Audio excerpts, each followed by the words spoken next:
Hello, everyone.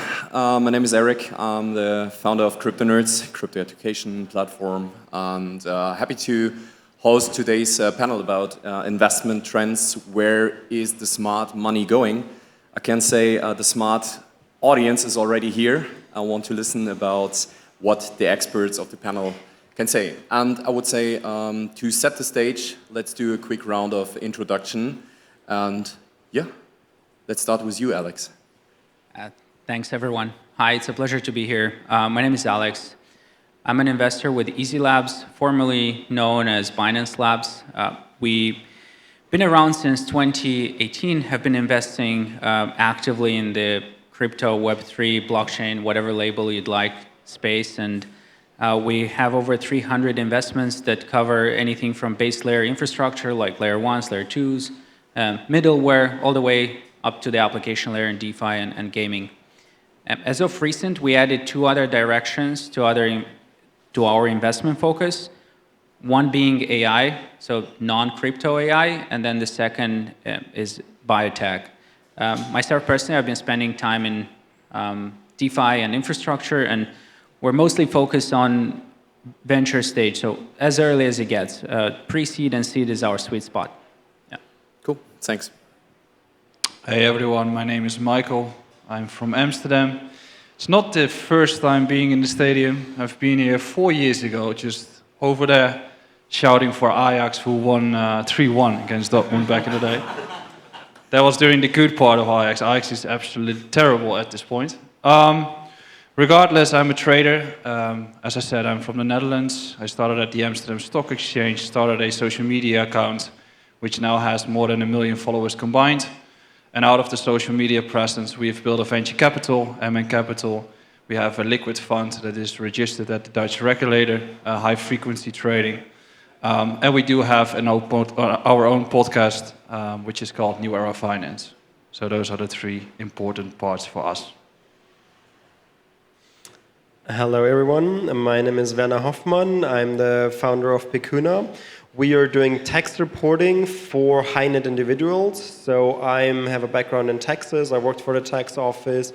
And I also have a degree in computer science and worked as a developer. And now combining these two things. And I was invested in crypto for many years myself, learning the hard way how complicated it is to do your crypto taxes. I started an agency that is doing just the crypto tax reporting, so not tax advising, but just the reporting part, getting all the data from on-chain, off-chain, everything that's around, including complicated DeFi, smart contract transactions, and getting those into one cohesive report that is then also accepted by the tax report. And we're mostly doing that for high-net individuals in Germany. So I'm going to tell you a little bit more what I can see in the data from some of the wealthiest and most successful investors and traders that we have in Germany, and how they are using their assets, what is recent trends, and what we can all learn from them. Great to have you. Hi, my name is Luca. I'm the CTO at TokenPay. It's great to be here. We're actually a German fintech based from Frankfurt, and we specialize in cross-border transactions, especially into developing countries. As of now, we support more than 40 more exotic fiat currencies, actually. And yeah, we also do some on and off ramping services, especially larger transactions and B2B payments. So I'm happy to bring some perspective from an application side to this panel as well. Perfect. Thank you so much.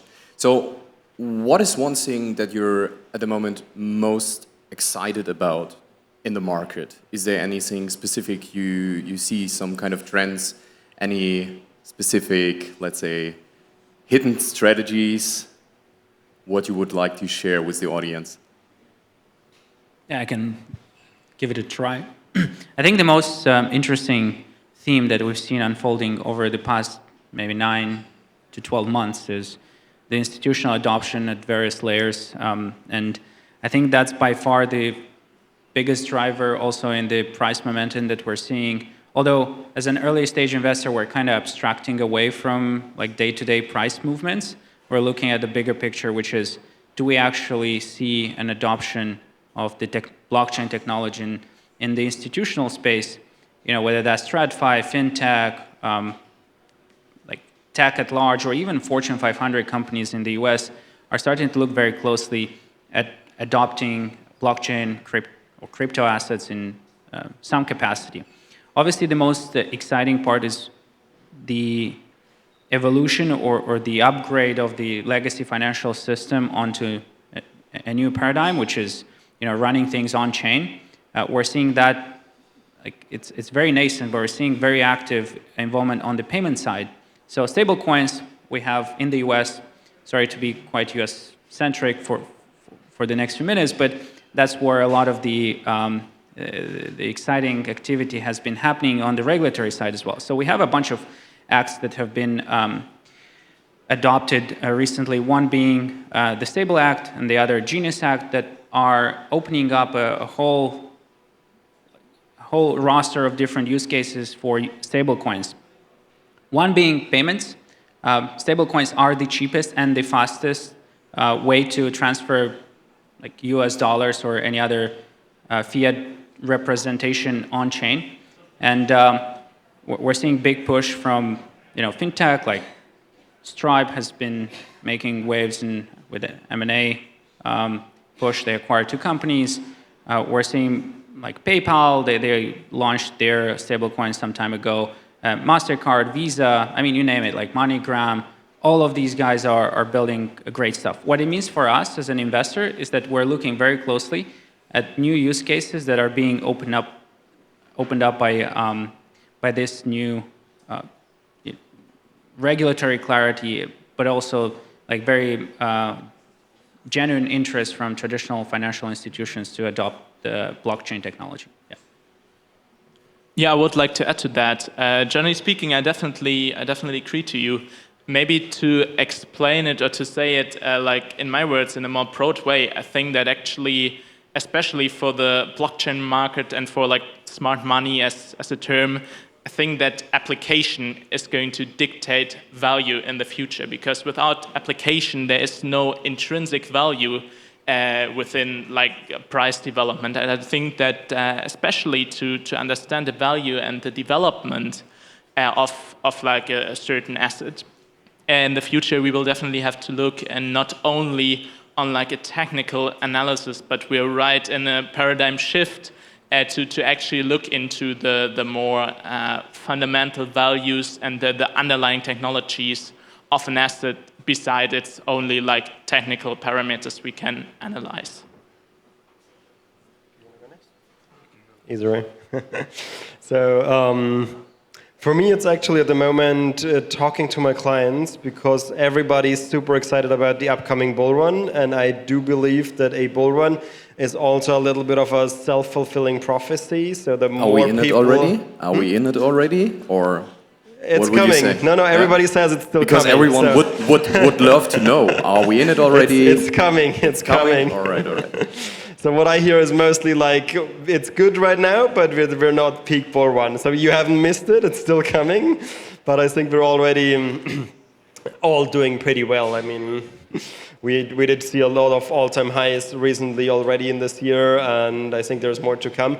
But that's something that's just really exciting in general, knowing, okay, there is this excitement in the market. It's like, who of you has been around in 2020, 2021 already? And remember back then, it was like a really like hyped up, very exciting time to be around in crypto. And this year, I feel like it's more exciting to be in AI, but still, yeah, the excitement is coming back more and more. Like the last years were rather like boring and almost sad. A lot of people left for the AI space. And this year I got the feeling, okay, everybody's like preparing for a next bull run, and the excitement is higher overall in the community, in the crypto scene. And that's something that is most exciting for me, to be part of that and to be involved in that.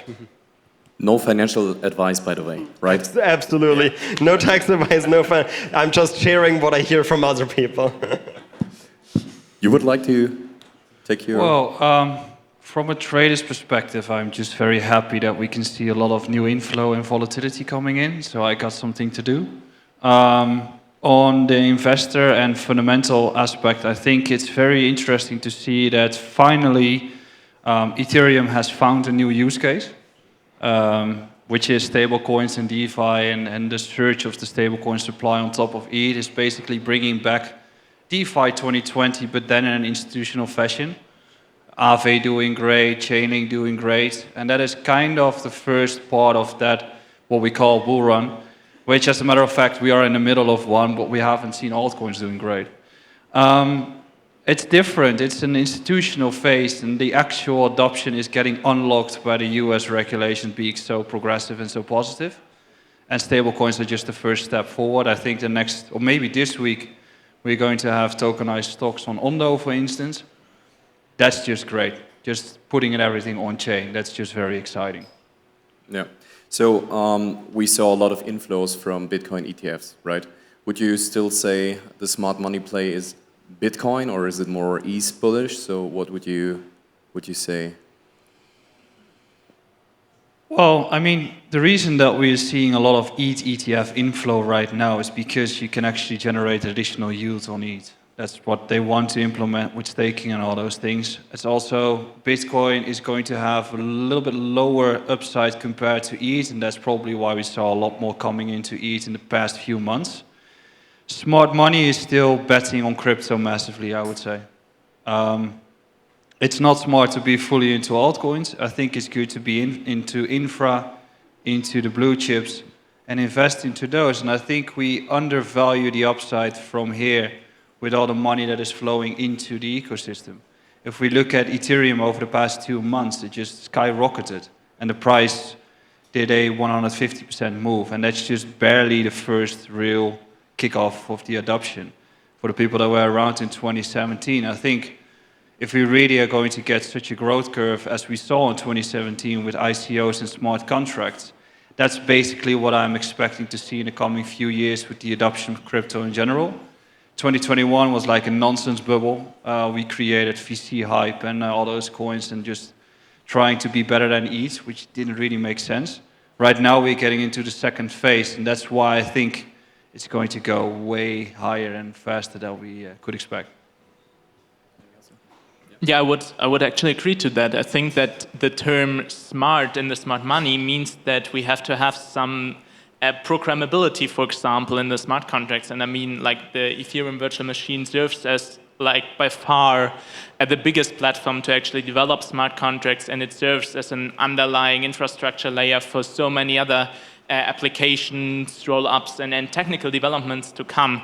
So I think what we have to critically compare in that context is the current valuation of assets versus the actual value that we have at hand. And I think that one major value driver for that is definitely going to be the adoption as well as the usability of the respective assets. Mm-hmm. Okay. Where is the retail at the moment, from your perspective? It is gaining attraction, but you hear that the retail isn't there already. What would you say? Why is retail not catching up as fast as maybe the institutionals? Because they're always late. I think from an investor's perspective, retail is always getting hyped when whatever stuff is going ballooning. Like Solana, we had the meme coin fiesta, and the first few meme coins started to go around, and everybody was jumping onto meme coins. So they'll come.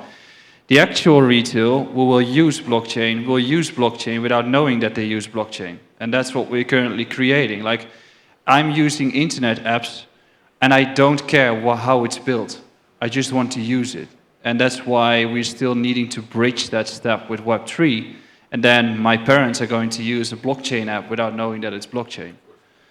The investors that are into retail, or retail investors right now, are saying that the markets are going to peak in 3 months from now. I don't see why institutionals would be max betting on ETH to sell everything in 3 months. So I think that the entire narrative of the 4-year cycle is getting rid of, and it's just hype-based. And when we create hype, or when there is a new narrative that stands up, retail will jump in. Always too late. And maybe they are currently buying treasury companies, I don't know. All right, Werner. What are the secret strategies of the whales at the moment? Okay. I've prepared that. So we did a little brainstorming with the whole team to like look into current trends and what's going on and what really makes the crypto millionaires rich. And we had to remind ourselves, like one big thing was like we have a crazy survivorship bias. So everybody doing something but not succeeding never shows up on our desk. And we only see the ones that were doing something and were successful with it. So we have like people who invested in like really small cap and those like exploded. But I'm sure there is probably 1-2,000 factor out there who also invested a lot of money in some small cap that did not explode and therefore never showed up with us. But there is like a certain structure of things that I can say that are repeating within our client base, and that is like not guaranteed, but increases the likelihood of like making it in crypto. One is you have your own project or you're working with a crypto project. Those are really people that have like early insight. That's, in my opinion, the real smart money. Those people know what the projects look like from the inside. So if you want to make it in crypto, but you're not yet working in crypto, that might be your step to do it, your final convincing thing. We see a lot of people who just invest early in or a lot into the classics like Bitcoin, Ethereum, Solana. We see a lot of people with relatively simple buy and hold strategies who buy during bear markets, sell during bull markets. That easy, not the big magic thing, but just using these waves to go in and out of the market, and those can be very successful. In the area of like active generating assets, we realized that staking can be a really big one, but only during bear markets, because during bull markets, you pay a lot of taxes on it. And taxes really break the profit you're making, because you pay taxes immediately when you receive the asset. And therefore, it makes much more sense to do staking during bad markets, when the market price is low, when the value you receive is fairly small, and then hold during a bull market and sell during a bull market when the prices are high, but don't stake during these high price times and high price markets, and try to hold on to them afterwards. And we also have some that like acknowledged that pure luck and trying stuff made them rich. Like, for example, one of my clients, and I'm not saying that easily, because I think like everybody in crypto has like a very high tolerance on suffering and the stuff that they had to go through to be where they are. And it's always easy to say, oh, I invested in 2013 and I'm holding, and you'll be like, okay, that was easy. No, it wasn't. Like, everybody was there back then, and all these up and downs, it is definitely not easy. But some do actually acknowledge that, like, oh, I made that thing and just got really lucky with it.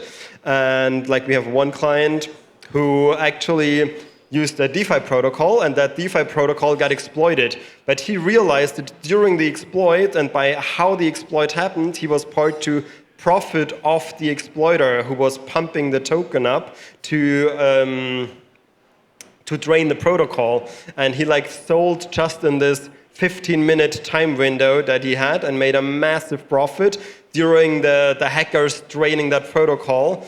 And yeah, that's pure luck that he was online, that he saw it, that he was like at that moment ready to sell, realizing what's going on, or not realizing what's going on, but knowing that something's off and just selling and getting out of it. And also with investment, sometimes people be like, oh, I put €1,000 in that random project and it just went crazy, and I had no idea, or I could not have calculated that. So that is one category. But otherwise, if you really, the most solid cases, working for crypto projects or long-term investment, time in the market beats a lot of things. Yeah. What would you say, Michael, from the outside, from a lot of KOLs, influencers, it looks like super easy to do trading, yeah? And a lot of people are selling like trading courses, getting rich fast with trading. Is it really smart to focus on crypto trading? How hard is it to get successful there? Well, I think a lot of things you see on social media is fake. Just if you look at someone on YouTube, then by definition you should have the assumption that it's fake and they have a bias to make money out of you, which is not bad. I mean, me myself, I've got an altcoin portfolio which is publicly known, which is underwater for nearly a year to show how difficult it is. And I'm in the markets for 8 years. I'm a full-time trader. I've been developing the strategy for the fund over the past few years and trial and error and constantly building it up. It's super hard. And as a retail trader in crypto, you should also realize that there are always insiders knowing more about a token than you know. So pretty much you're getting dumped on. So it's tricky. That's why I think that if you are a retail trader and you want to get into the markets, you either go all in and dive into a special thing that you like, for instance, day trading, scalping, options, whatever, be very good at it, or minimize it, invest in Bitcoin, ETH, and just leave it, and just do something else. That's generally what I would say as an advice for anyone that's looking to invest. And do not predict or think that KOLs are going to bring you the millions. It's not going to happen. So it's not done with 30 minutes a day to be successful in trading, right? Yeah, that's like living in Dubai and you're saying that it's great. Yeah, I mean. Yeah. That's the kind of. That's, by the way, also something that I can totally confirm. Like, we have people who made a lot of money with one thing, and then they started trading or margin trading, and they most likely failed or barely got out what they put in. And then we have some people who really only do that and do a lot of that in a very specific niche area, and they can be successful. But if you're trying or doing half-assed or something, you're probably not making it. So buy and hold is the solid strategy. Yeah, it's like in business and life, focus on one thing and be good at it, and then you will master it. What would you say, Alex? Is it at the moment easy to find enough high-quality projects to deploy your funds into, or how's the situation? What would you say? No. Easy. Okay, next one. That's no, honestly, it's very hard. It's actually, there's an abundance of capital and there's not many opportunities that are really high quality. And you can dissect and try to qualify what it means to have really good quality projects, but it starts with the team. So we are seeing more people coming into the space, but I think someone mentioned on the panel, AI takes a lot of the engineers at the moment. That's where a lot of the hype is. Again, if you go to the US, West Coast is where the AI is. Currently, it seems like everyone who is either not in the West Coast and they ended up in the East Coast in New York, they are doing crypto. So at least you have a hub that is building up around traditional financial kind of markets and capital concentration. And people go there to start building. But yeah, whether that's in the US, Europe, anywhere else, Asia, APAC, doesn't matter. The actual number of high quality, innovative, solid teams that are building something for the long term is not sufficient. There's way too much capital out there chasing very few investment opportunities, which is driving even early stage valuations quite highly. That's one. And second is that the actual markets, people look at the top assets and they're thinking, oh, I should be valued like Ethereum. So they're going to go and try and raise at some very unreasonable valuation, which is making things even harder. All right. I would say let's open at that moment the questions to the audience, because we have our panelists here, and I guess a lot of times it's a lot of questions are gathered from the internal preparation of the panel, but I would also like to share with you the opportunity to share your questions and get the answers from the experts. So if there are any questions from you guys, raise your hand. I will come with the microphone. Okay, there is one, perfect. Now you started everything, that's great. For everyone else, you have some time to think about your question. So, hi, my name is Paul. I would like to ask Alex, what is your thought about those massive growing digital asset treasury companies? And would you? So my thought would be maybe they kickstart that last phase of the bull run, but I would assume they also will end it, because when you look now at those trading ETH, they're mostly trading at 1.0 or 1.1 MNAV. So what is your thought at Binance or Easy Labs? Yeah, I think, so let's roll back a few years, like maybe 5, 6 years when this whole category started. So at that point in time, the reason why you would want to buy into a digital asset treasury public company was because you did not have access to any other like instrument that gives you exposure from like a traditional finance investor into, say, Bitcoin or later Ethereum. You could buy the underlying, which is hard for traditional investors. Definitely you can't put it into your pension investment or whatever personal account investment that you have with your broker. So the moment we got the ETFs, that argument kind of faded away. However, we found out a few interesting dynamics with the DATs. So number one is that actually it does make sense to pay over one-time NAV for these for these companies, because in some cases the ones that actually manage to create this very aggressive, very active accumulation engine through being good at storytelling and going to Wall Street, to traditional financial capital and raising on the bunch of different instruments like ATMs, or there's kind of perpetual bonds or all sorts of like other combination of these. As long as you're able to fundraise and then go and buy and accumulate at a faster pace than the appreciation of the underlying, you're doing well. So if you start in year one and then by year two, if on a per share basis you get more Bitcoin, Ethereum, BNB, Solana, whatever asset you're tracking, versus just holding the underlying, like you buy one Bitcoin at the end of year one, you still have one Bitcoin. Whereas if you buy 1,000 shares, which give you exposure to one Bitcoin, and then by the end of the year you have 1.2, mathematically it does make sense to actually get exposure to those. So that's one point. Second is that unlike ETFs, you can actually run different strategies of yield generation on the back of the assets that you accumulate as a digital asset treasury company. With Bitcoin, that's a bit harder. You could do all sorts of like lending and borrowing strategies. With Ethereum, it's a lot easier. The easiest thing you could do is just run a validator, and you get your native staking yield, which ETFs cannot do. If you want to do it yourself, you probably can. Again, if you're a traditional financial investor, you won't be able to get exposure. You can't go and like firstly buy Ethereum and then go and like stake it on Lido. No one will get you there. So DATs can run that. The teams that run that know what they're doing, and typically that's like an added mechanics on top of just the accumulation engine through the capital raise that they're doing.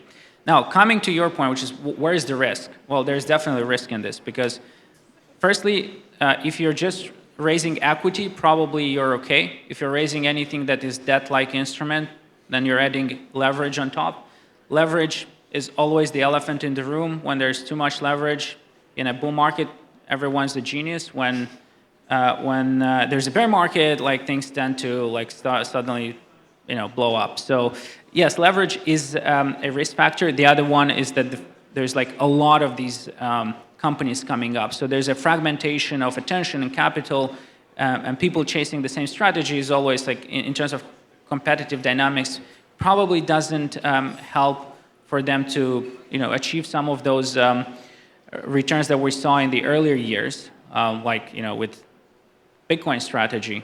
And then finally, what I would say is that because people are buying these sometimes without understanding, that's another added risk, because they think they're owning, they're actually holding something that has direct sort of claim to Bitcoin. In some cases, actually, that's not the case. it might take some time to actually get get the recourse to the underlying asset. So therefore, you're not really actually owning the underlying asset.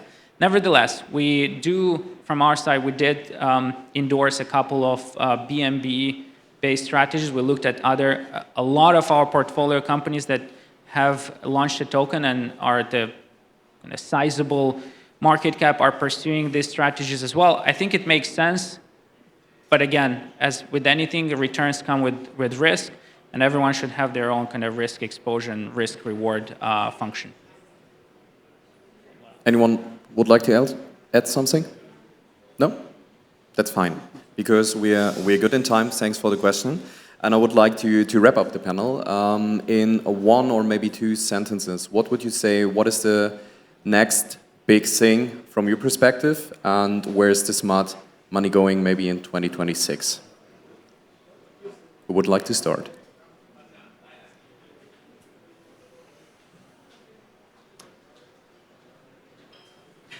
All right. Okay, I got one take for that one.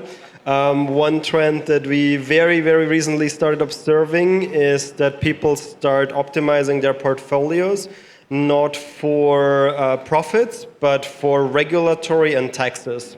So they're more and more shifting assets to regulated exchanges. They're trying to save on taxes by having tax-optimized trading strategies. That means in Germany, like making sure to have the one-year holding period. We see more and more that people are simplifying their portfolios because at some point they know they need to explain this, whatever they've done, to the tax office, to their banks, to their exchanges. Like there's even, if you send money from a hardware wallet to an exchange, you already need a proof of funds. So the easier the stuff you've done before is, the easier it gets to get it on a regulated exchange, the easier it is to cash it out at some point. And that's, I think, a market phase where we're coming into, that cashing out is getting really hard and tricky if you've done too many complicated, weird, everything stuff. So people start more and more to optimize also for those factors and not just the pure APY, where do I get the most percentages, trying all the protocols and so on.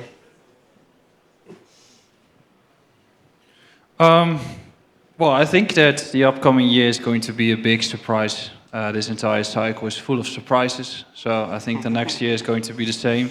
In the sense of verticals, I think DeFi and DePIN are going to be the big ones. DePIN is something that really brought me back to when I started in crypto. I think it has some real value. It's a new market, but it's still undefined. I think DeFi is just very straightforward. And I think you should be building a portfolio based on risk and your own portfolio instead of time. I know that a lot of people are predicting the markets in terms of time, but I don't know any Web2 investor that is trading based on time. Maybe moon cycles, but that's probably a very weird trader. But I would highly suggest to just do it based on the prices and on your own risk, on your own portfolio. If you don't feel comfortable, then you can always hire someone to do the trading for you. And I think it's just getting way more complex, and we're not going to get any cycle compared to 2021 or 2017. It's going to be more boring and steady. Yeah, I would actually extend to that a bit, because I think one interesting indicator to look at here is like the total market capitalization of the crypto market, which as its peak for like the last bull run was like around 3 trillion in dollars equivalent. And now, like these days, we are around like somewhat of 4 trillion.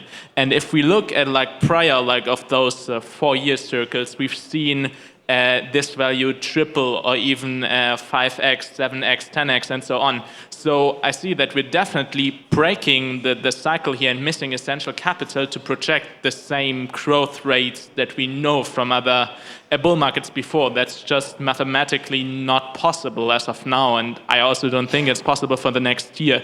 So I think we can be pretty sure that things are going to change.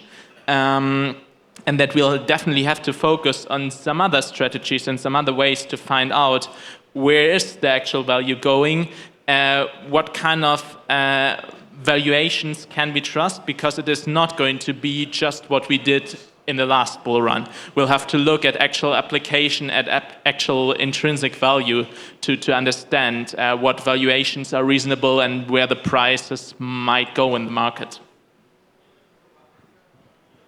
I think from our side, I think what we're seeing is a convergence of DeFi and TradFi and CeFi and all sorts of variations of kind of financial use cases.